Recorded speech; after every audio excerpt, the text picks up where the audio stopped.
अब तमाम defence expert सुबह से जब हम बात कर रहे हैं विकास, तो ये कह रहे हैं कि बहुत ही एप्ट नाम रहा और अब जैसा कि आप बता रहे हैं कि ये नाम खुद प्रधानमंत्री ने रखा।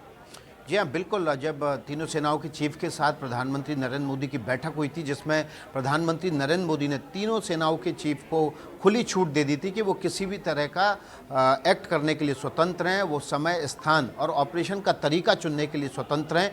तभी इस बात पर डिस्कशन हुआ था और प्रधानमंत्री नरेंद्र मोदी ने इस बात का जिक्र करते हुए कि पहलगाम में जिन महिलाओं को निशाना बनाया आतंकियों ने, वो सभी सुहागिन औरत थीं और भारतीय संस्कृति में सुहागिन औरत का सिंदूर से एक गहरा रिश्ता होता है।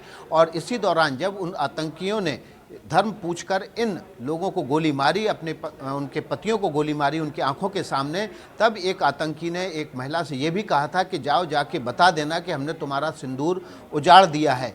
और ये बात जो है प्रधानमंत्री नरेंद्र मोदी को गहरे भावनात्मक ठेस के साथ उनको चुभी थी। और यही वजह है कि प्रधानमंत्री नरेंद्र मोदी ने उस बैठक में तीनों सेनाओं के चीफ के साथ जो बैठक हुई थी, उसमें ये सुझाव रखा कि पहलगाम के आतंकी हमले का जब भी बदला लिया जाए तो उस ऑपरेशन का नाम ऑपरेशन सिंदूर रखा जाए। और जब ये ऑपरेशन होगा और सक्सेसफुल होगा तो ये उन महिलाओं के लिए एक भावनात्मक ये ऑपरेशन उन महिलाओं के लिए एक भावनात्मक संबल होगा और उनके पतियों के लिए एक श्रद्धांजलि होगी भारतीय फ़ौज की, जिसका बदला भारतीय फ़ौज आज ले चुकी है। तो ये इसके बाद भारतीय सेना की तरफ से प्रधानमंत्री नरेंद्र मोदी के सुझाव को स्वीकार किया गया और आज जब देर रात इस ऑपरेशन की शुरुआत की गई तो इसका नाम ऑपरेशन सिंदूर रखा गया। आपको पता है कि भारतीय संस्कृति में महिलाओं में, हिंदुओं में सिंदूर का एक खास महत्व होता है।